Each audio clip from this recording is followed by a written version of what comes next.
शाहू महाराजांनी दिलेलं आरक्षण कायद्याच्या भाषेत, कायद्याच्या दप्तरात या देशात कायदा म्हणून अंमलात आणलं नसतं,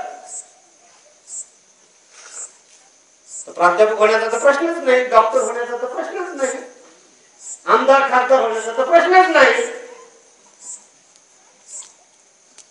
आपल्यावर बाबासाहेब आंबेडकरांचे हे उपकार आहेत की या देशात कायदा करून बाबासाहेबांनी तुमच्या माझ्या हिताची तजवीज केली.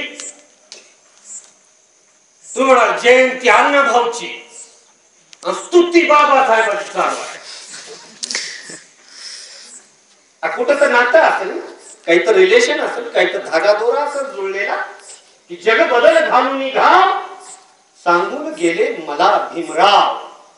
अण्णाभाऊंनी लिहिलं त्यांच्या कवितेमध्ये की हे मला बाबासाहेबांनी शिकवलंय, बाबासाहेबांनी सांगितलंय की उजेडाच्या दिशेनं समाजाला घेऊन जा,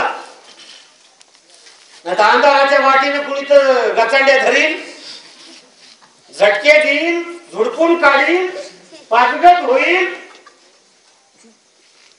त्यापणच बरं आहे ना, बाबासाहेबांनी सांगितलेल्या प्रज्ञाशील करुणेच्या वाटेने जाणं बरं आहे. शिका, संघटित व्हा, संघर्ष करा सांगणाऱ्या वाटेने जाणं बरं आहे. मला लढा मान्य आहे म्हणाले अण्णाभाऊ साठे. लढा मान्य आहे, रडगाणं मान्य नाही. रडू रडू पाचगत करून घेणाऱ्या बाया, पाचगत करून घेणारे गडी, कायम तक्रारीच्या सुरात बोलणारे लोक,